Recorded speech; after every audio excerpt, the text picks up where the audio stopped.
Tyler, I absolutely agree. As Africa strives to achieve energy security and sustainable development, the role of women in resource governance has never been more vital.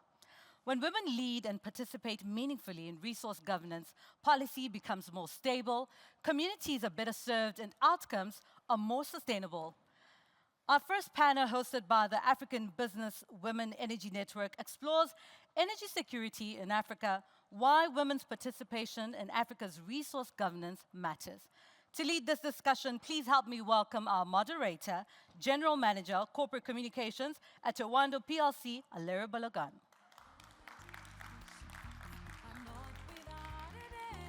Joining Alera, please help me welcome Managing Director, One Titanium Tubulars, Tina Unachuku.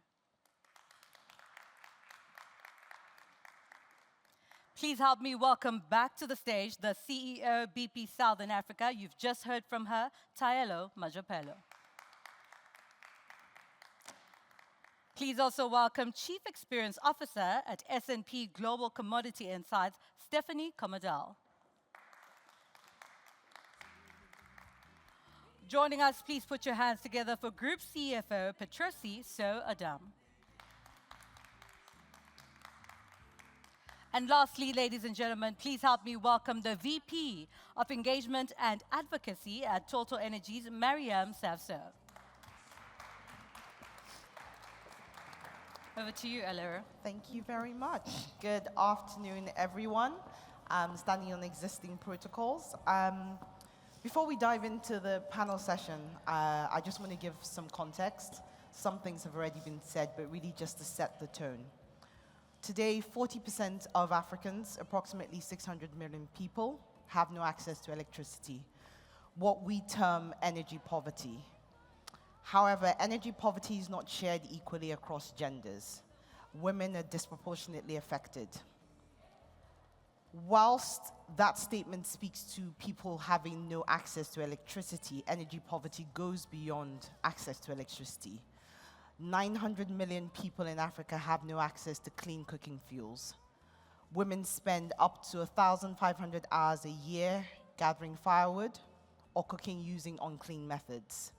The health impact from using biomass fuels as a cooking tool kills more women and children than malaria and HIV.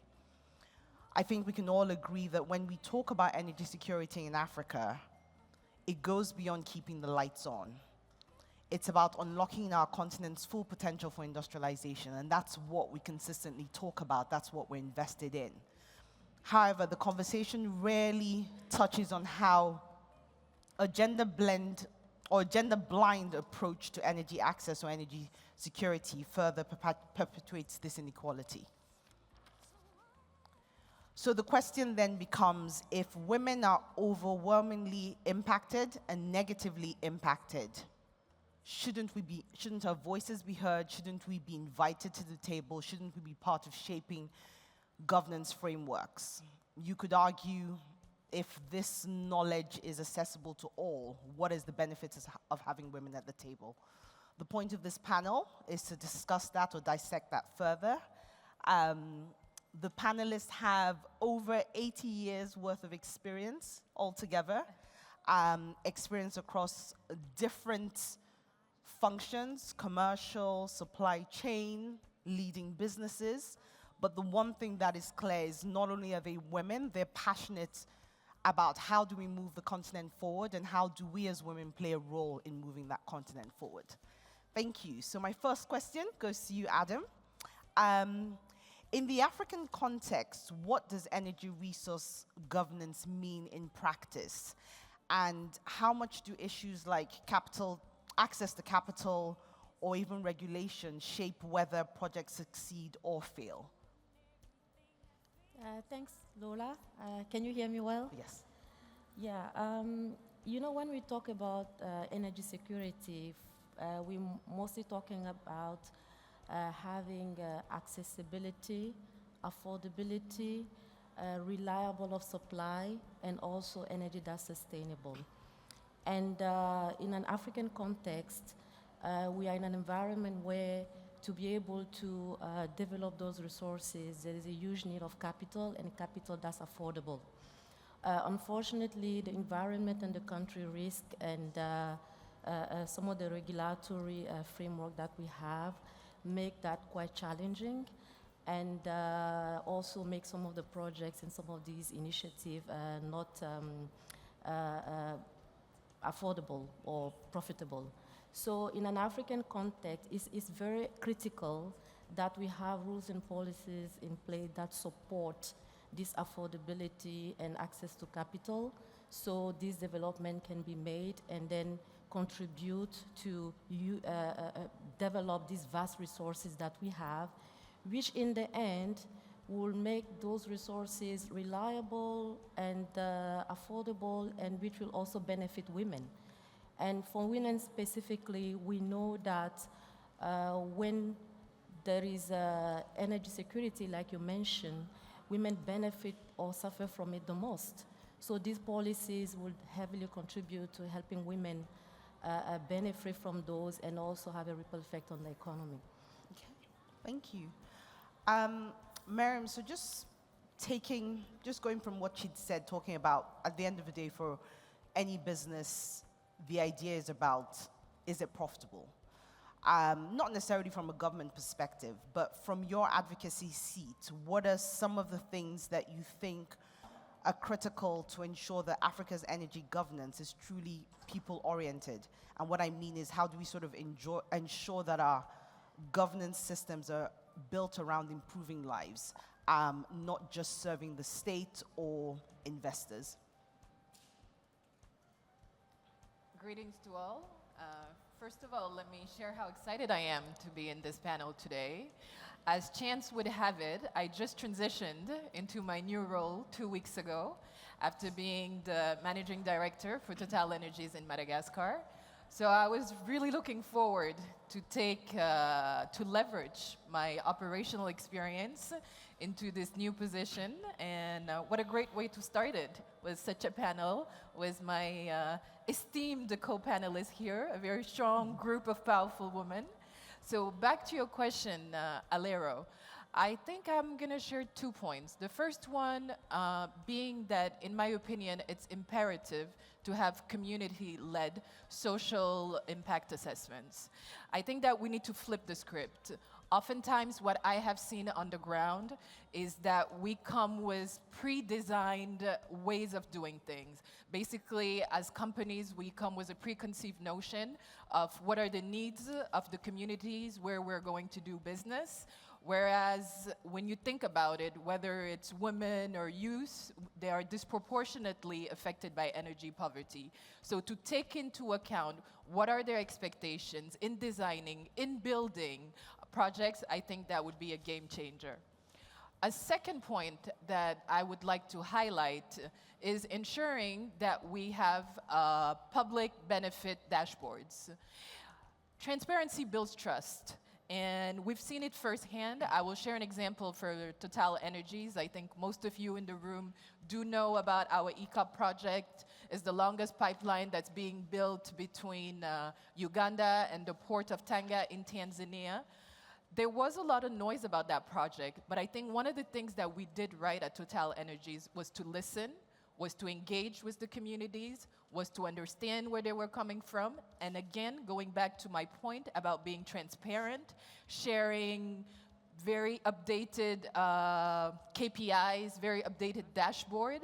And what I have heard back from the ground is that it made the project from being very theoretical to something tangible and something where the communities could see the value in what we were doing for the country in Uganda and in Tanzania. If I may add, Alero, I think that when we're talking about women's role in this energy governance, it's important to think in a very practical way. And one of the examples that I could share would be grid planning. When you think about a woman running a hair salon or running a workshop or whatever SMEs she's doing, it makes sense to engage with her, because if we're in a country where there's load shedding and she has access to electricity only in the evening, obviously we're killing her business in the infancy. So those are the kind of engagement that I believe having women in leadership roles will help us push forward. Back to you. Thank you. Okay, over to you, Tina. Why do you think it matters that women sit in the table in resource governance? So there's generally a lot of conversations about bringing women to the table, but this is really around resource governance. Why do you think it's important we sit at the table? Thank you, Alero. It's very important that women sit at the table in resource governance. One of my favorite quotes is by Maya Angelou, where she says that where she said that the woman, when you train a woman, you train a generation. And another quote which is very popular for me, and I always say, is the fact that women, when you teach a woman, you are teaching a nation. Now, women sitting at the table in resource governance, it's a non-negotiable act in the sense that you can only give what you have. Women are about 50% of African population, and children also make up about 30% of those, which means that women represent not just the children, but also fellow women at the seat of decision making. You can't give what you have. So not having a woman at the seats at the table means that the policies that will be put in place will either not impact majority of the population, but at the same time build a form of,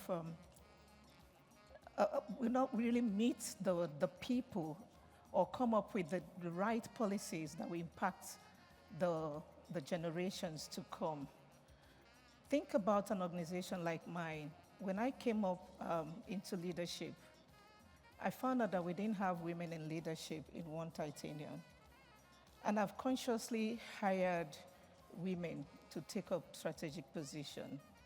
I actually came up with one to this conference, and I've seen the impact that she's made as a manager, the contributions that she's brought to the organization. Women are passionate about what they do, and I think that's driven by the motherly instinct. So when we are at the table, we don't only speak for ourselves, but we speak with intent. We speak looking at the bigger picture, and then we can influence policies that impact on generations. Aside that, having women sit at the table brings diverse opinions, diverse school of thoughts, because they come with experience, and they're able to see the bigger picture, especially when it comes to how this impacts on them, and also how they are empowered economically. Some of us have heard of Catherine Lucy, the founder of Solar Sisters. That's seeing an African woman use the solar panel or the solar light to cook was the vision that drove her to seeing how this woman is not only able to cook, but that she's also to run a business and build a sustainable economy for herself and the rest of the sisters in Africa. We need more Catherine Lucy at the seats of power decision making.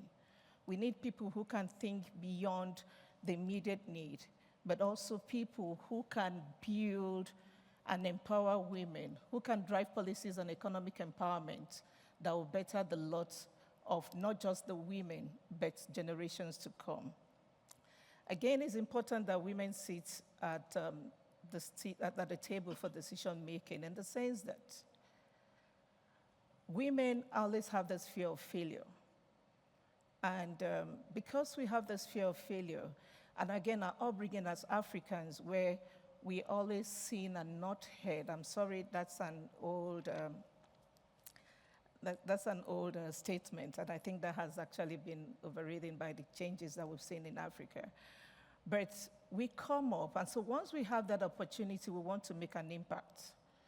So when a woman is heard, given an opportunity to be heard, she speaks very loud, and she makes sure that she does not leave that table without making an impact. back to the energy resources in Africa and her role, I think women shouldn't just be the number, but women should make the impact. I have as an example, when I was in Baker Hughes, my previous job, I was made to lead the diversity and inclusion team for production solution globally. And then I was always speaking against women donning the coverall like the men do. And then I was able to instill the policy statement that made the company to change from having women don the long coverall to wearing the top and bottom. This gave confidence to most of the ladies, especially to our Muslim sisters who had to go offshore to work because they were not comfortable having to take that up. You might look at that as a simple initiative, but then it went further to empower people to go offshore to work and also give them the confidence to compete with their male folks. Thank you very much, Alero. Thank you. So what I hear is, as women, our lived experiences influence how we work and how we lead. So Tyler, just going off that, and this is specifically around women leaders. I know when we'd spoken, I talked about the fact that a large chunk of your experience was FMCG and then moving into oil and gas, and you were able to say to me that you were able to make that transition very easily. She talked about women sometimes being scared to sort of take on those leadership roles. How do you believe women's leaders' perspectives reshape priorities and how they approach energy security and the broader issues within the sector? Yeah, thank you, Alero. So, when we talk about women leadership, I think sometimes we probably have a fallacy that women are fundamentally different from men. I hold a somewhat different view. Where I see this is, diversity is good business. And personalities are unique to individuals. So you could be a woman and have personalities very similar to what a man would possess, or you could, just hold your own personality. But having said that, when you come in an environment that has typically been, male-dominated, you need to be bold and courageous. And as you transition into leadership we start our careers as graduates, organizations need to recognize that you probably need a zebra approach towards, recruitment. And this is defined by policy. And when you're a leader, you've got to make sure that you use that agency to influence that policy such that the organization, the look and feel, the demographics of your organization recognize that there are women that have come up as girls, graduated, and they need to be given an opportunity into the workplace. They're now in the workplace. How do we make sure that we recognize acutely that their life path is going to be somewhat different because biologically their makeup is different, and you put in systems that ensure that they don't fall off along the way? Because far too often, women are forced to make choices that they typically may not have wanted to make simply because of what their biological makeup is. I mean, you've got to have kids and so forth, and that puts significant pressure. So if you as an organization recognize that, you ensure that you don't create a natural bias towards the man who is going to be there at 4 a.m., leave much later and so forth, and recognize that you actually need to assess that potential and talent. We're working in an ecosystem. It's a value chain. It's a supply chain. We have entrepreneurs. Working with those entrepreneurs, you have as a leader, again, you've got the agency, and you've got to ensure that your supplier base, your stakeholders that you're engaging, and your customer, typically your customer base in many industries has probably got more women, because women, particularly in terms of having to procure things, have that responsibility for procuring goods. And you actually are engaging with women, making sure that your value chain also recognizes women along the way. And we've got very good examples on that. When we took up the GTA project in Mauritania and Senegal, some of the work that we've done along the way has ensured that the entrepreneurs that we've been training in that environment are largely women. And if you look at in Mauritania, for example, 65% of those beneficiaries are women. Come down to South Africa, we had an opportunity to transform our retail network in the downstream. And, in the last 5 years, we've actually transitioned and, we have women entrepreneurs. We're now up to close to 40%, down from about 10% in the last 5 years. And they are actually very successful. We also had an opportunity to outsource the secondary transportation.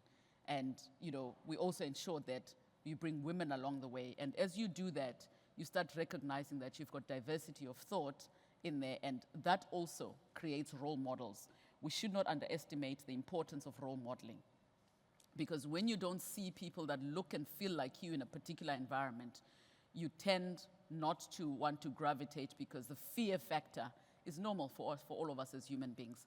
So how do we make sure that we continuously have role models within the energy industry that, when a graduate comes in or a young person comes in, they recognize, I can actually be that, or I can be the next petroleum commissioner in, whichever government or market you are in, and making sure that we hold our regulators and government officials accountable for ensuring that they've got the right policies in place that ensures gender parity across the regulatory space.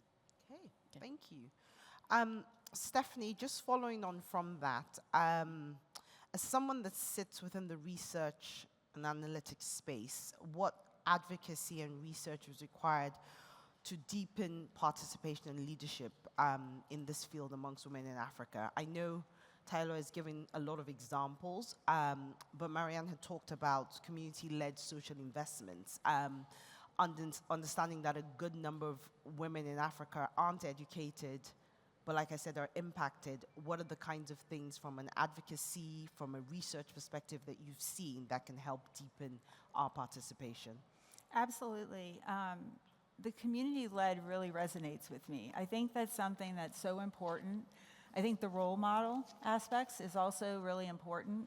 One attribute that I think, when I think of leadership, I think of resiliency.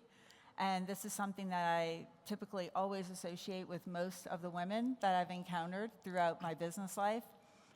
From an advocacy perspective, I think that partnership with non-governmental organizations would be really critical, as well as educational institutions, making not just sure that women have access to those educational programs, but also have access to the scholarships and the availability to actually attend those programs. I think that education is always critical in how we grow and develop within our communities.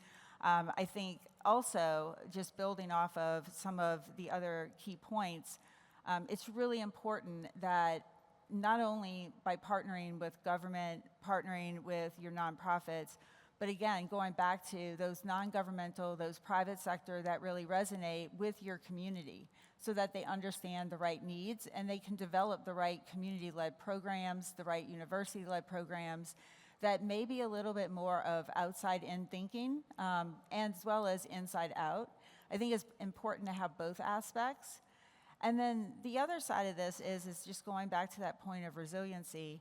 I think that whatever path you're going in, there's always going to be challenges. And what women and all leaders bring to the table in most circumstances is that ability to adjust, adapt, and keep going. And I think that's really critical when you're, innovating, you're changing a landscape, and you're creating a new space at the table.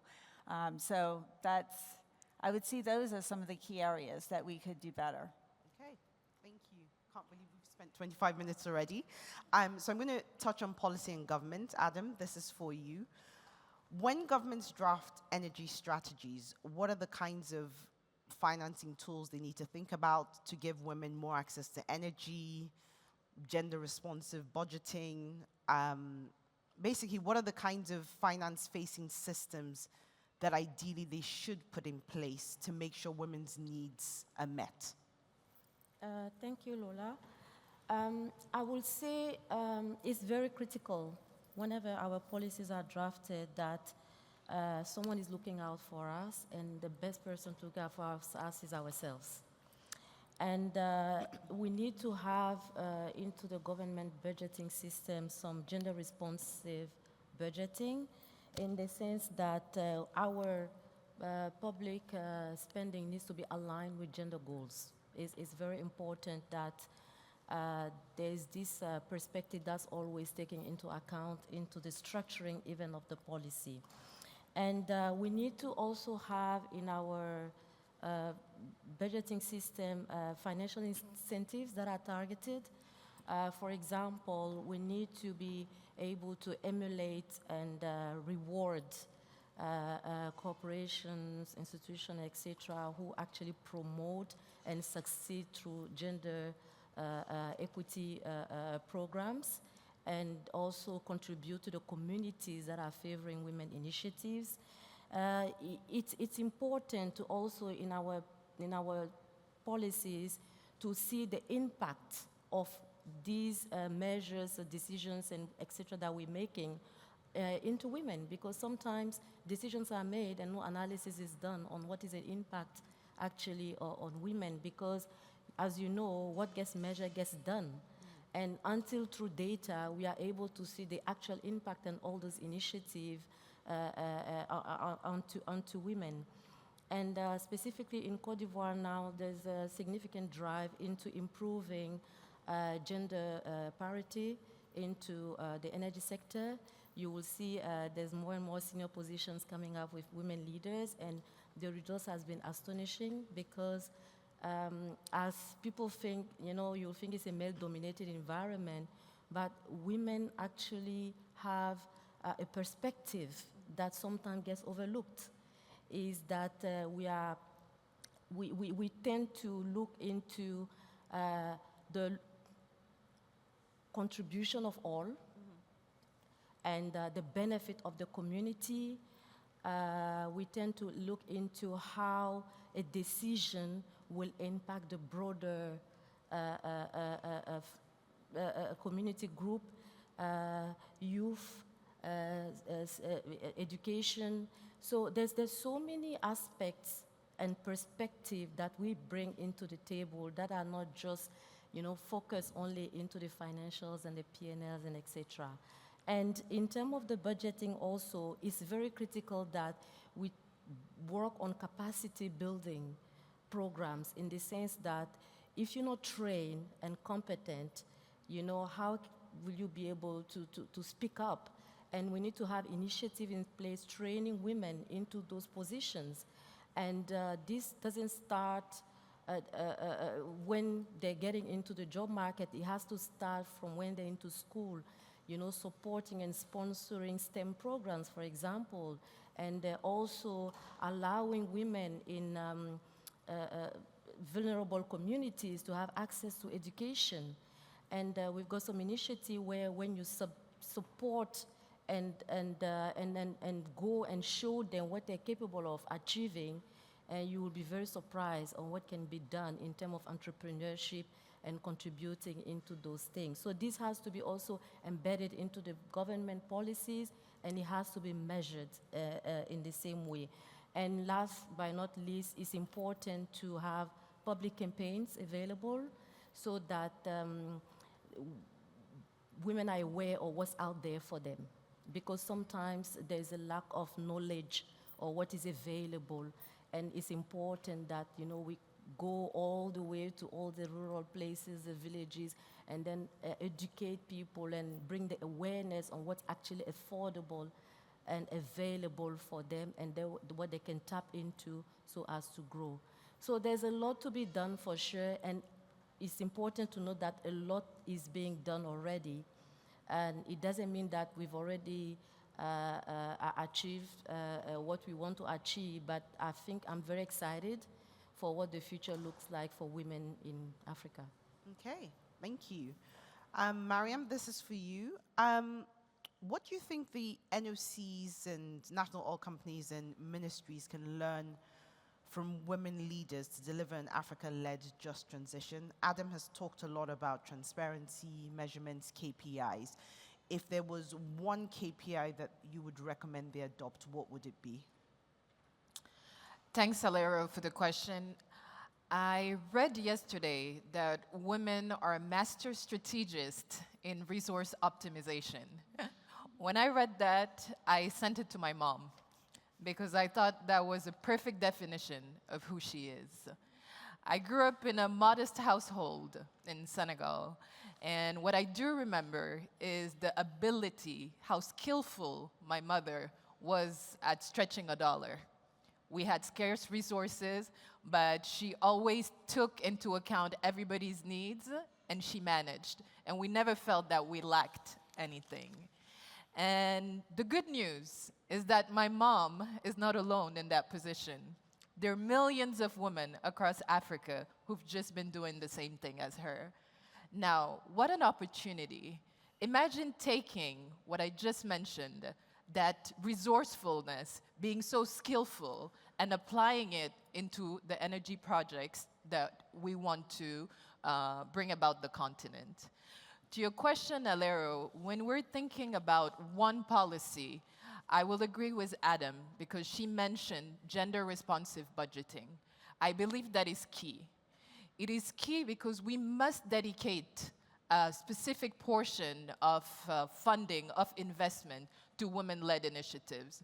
Whether, for example, it is to ensure that we have childbearing facilities, for example, or one of the participants mentioned earlier, having across the supply chain, ensuring that women are given a specific amount. I think that's really important because they need to be able to enjoy some of the investments that are being done in the continent. Now about the KPI. I know I'm going to be a little bit touchy because every time we talk about boardroom quotas, there's a bit of pros and cons. I'm not going to shy away from that, and I'm going to be very clear. I do believe it's important to put in place boardroom quotas. I believe it's important for women to basically be signing the checks, to be in the leadership roles that are necessary, and to be clear whether we're talking about NOCs, IOCs, the different JVs, the women need to be there. And I'm going to take the example of Total Energies and the importance of having role models, as Tailo mentioned earlier. I was pleased just now to see Mariam Khan. She's the former managing director for Total Energies in South Africa. And I met Mariam Khan very early in my career. And she's been someone who's inspired me. And it was important for me in a company like Total Energies to have representation, to see that there was another black woman who was there, who was moving ahead, who was breaking ceilings, and it inspired me and made me feel that I could do it. And it gave me the courage to take on leadership roles when I thought perhaps I was doubting myself, when I thought, you know, there's a bit of imposter syndrome here. And today to be sitting here and feeling that I absolutely deserve to sit here, and I'm right where I'm supposed to be.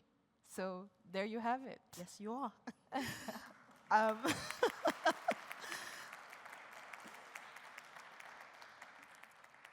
Stephanie, with many African countries reviving their energy strategies, there's conversation, move to clean energy, don't drill. So with many African countries reviving their energy strategies, what will the gender-responsive energy policy look like in practice, not just in paper or on paper? I think that in order for you to truly open the table and be representative of all the constituents, you have to create that diversity, and you have to bring in the outside looks that you may not typically get when you're putting together what these things could look like. I think that it's incredibly important. And I keep going back to the community piece. You know, in my job, because I'm a little bit of an odd cat here. My job is all about making sure that customers have a great experience working with our company, and community is one of the main drivers. So when I think about when you're looking at how do you create the right policies, how do you start to create the right regulations, it is quite different, but it also has some of the same attributes. It has to resonate with the participants. It has to bring people in, it has to speak to their needs, and it has to address the things that are most important to them. And the best way to do that is to enable them to have a voice in those capabilities, in all of those decisions. And the only way you can do that is to look at your communities, look at your partnerships, look at your entrepreneurs that you may not always consider or think about, but that can bring that diverse thought in.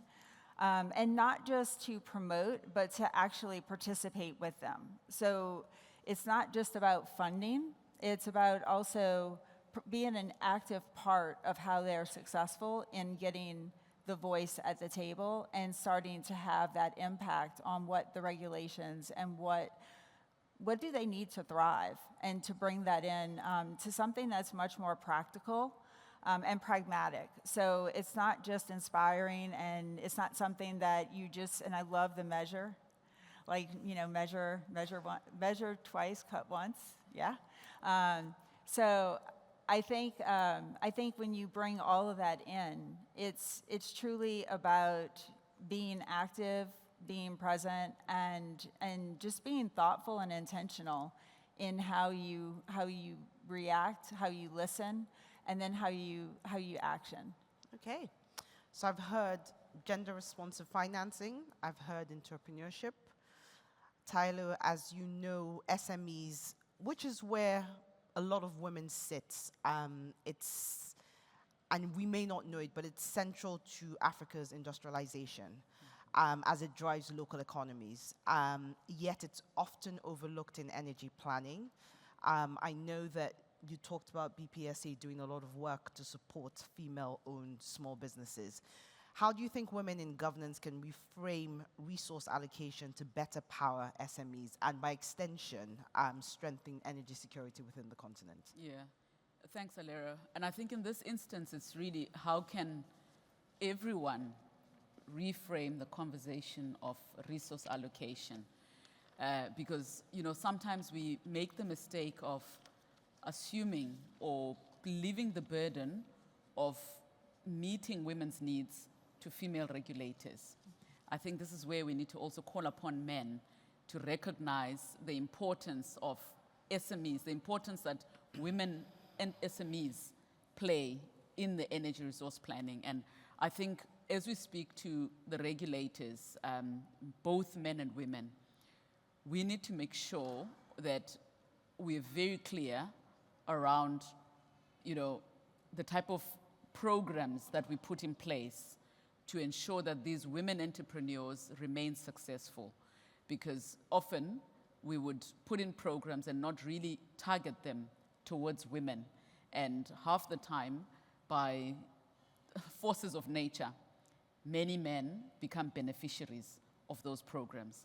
So we need to make sure that we literally, and going back to what Mariam was talking about in terms of quotas, it's important for us to actually be very deliberate. If we say we want to create independent women, we want to make sure that women take the lead in ensuring that, we work towards this energy poverty by 2030. We have to make sure that as regulators, we put in programs that target women and make sure that they actually become successful, whether it's in renewable projects or even in upstream and downstream activity, in the organizations that they own or even work for, making sure that we are very deliberate about them being part of the solution, not only in terms of being the regulators, but as SMEs, making sure that they benefit from it. Secondly, the financing. Financing is a big issue, and the energy industry is very finance resource heavy. And in the absence of recognizing that, we run the risk of then leaving the women to just, the low value opportunities, and, the high value then belong elsewhere. Making sure that even as we go through that resource allocation, whether it's through governments or through private sector, the banks and so forth, and funding institutions, there are policies in place that ensure that, women are fully recognized, but also incubated along the way, because sometimes you expect to find, pick a woman off the street and say, there's funding. We have to incubate them if you want it to actually be sustainable and not run the risk of failed projects. So the concept of incubation must actually be driven across Africa such that we actually build them from grassroots levels to become, big successful organizations. Okay. Yeah.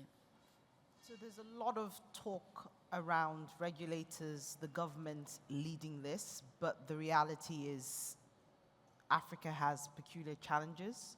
Our government has competing priorities. So Tina, do you believe that the private sector could take more of a leadership role in ingraining gender into energy security solutions rather than waiting for policy? And what would that look like if the private sector took more of a role and got more involved in guiding the government and regulator in this area? Yes, I sincerely believe that the private sector needs to take the lead in policy making, especially around impact on the women and the resource allocation, especially in energy security. Why is this important? Because one, the private sectors have the resources or can make allocations of resources that can be channeled towards women empowerment or resourceful empowerment for the gender of the women. Secondly, you look at the fact that most organizations now have initiatives around gender diversity and inclusion groups. These are medium where they can easily listen to women, come up with strategies and solutions that enable the women to participate and also sit at the table. Such initiatives around, breaking the biases that exist in our industry. I hate when people refer to me as a female managing director. For me, that it's wrong. So it's either you're a managing director or not. There's nothing like, because I don't hear people say male managing directors. So these initiatives actually help, these initiatives run by the private sectors, whereby they are able to break the divide that exists, especially in the stereotyping, help to drive those initiatives. Again, looking at the fact that the private sectors also can sponsor events and programs, especially in terms of STEM education, where there will be intentional efforts made to identify women that can be trained, especially in certain skill sets, and also coming up with innovations that will support the women in executing those tasks. Often tasks, most of our tools are designed for men. Excuse me, but that's the truth. Even some of the equipment that we use, the gears, are designed for men. But when we have the private sectors who are very limited in terms of who are not limited in terms of decision making, coming up to champion these initiatives, it grows and stems from there, even into the government organizations. Don't get me wrong, government is doing a lot. I can tell you in Nigeria, there's a lot going on in that space where female entrepreneurs are empowered, and now we can sit at the table and they're being heard. But if you look at statistics, we have the private sectors championing this more, and not just in Africa, but globally. Now we have organizations where the vendors or the suppliers for these organizations are mandated to have female leaders in their organizations. In my previous role, you see that there are certain companies that are either put on suspension or, because of the role they play in the organization in terms of allocation of jobs, they are mandated to ensure that they have more female represented in their organization. So when these initiatives stem from private sectors, when they're championed by the private sectors, you see that the government have no other alternative but to build on that, to ensure that women and their participation in the energy sector is visible. And again, that also can affect the rest of the value chain. Lastly, Alero, I will say this, that walking the talk is seen more in the private sector than in the public sector. No doubt, but if we allow women sit in the seat of governance, and if we allow women, own a space, especially in leadership, we find out that the application of all that have been spoken today by the panelists becomes easier. And by the time we are coming back together here to discuss or look at statistics, that there will be the implementation of some of these policy statements for the betterment of the women folk in Africa. Thank you. Thank you very much. I know we're wrapping up. Unfortunately, I'd wanted to give you all a minute to say something, but I'm not sure I'm going to be allowed to do that. So what I am going to say is my takeout, and the takeout for everyone really is profitability cannot lead our ambitions. As a continent, lifting our people up, whether they're men, women, or children, has to be the goal. To do that, we must flip the script. We must think differently. We must be bold. We must be courageous. Diversity is good for business, and role modeling is important. Role modeling as individuals within the companies and communities that we're in, but even role modeling as corporates, so other corporates can see what you do and they want to do the same. From the home, women are master strategists, resource managers. It's in us. So let's be comfortable with it. Let's do that in the organizations that we work in. And that this message is not just for women, it's also for the men, so that we're all working together, not just to move the continent forward, but to positively impact all. Thank you very much. Thank you so much. A round of applause for our panel. I'll ask our panel to please come by the side and take a picture whilst I introduce our next panel. Thank you so much. Another round of applause.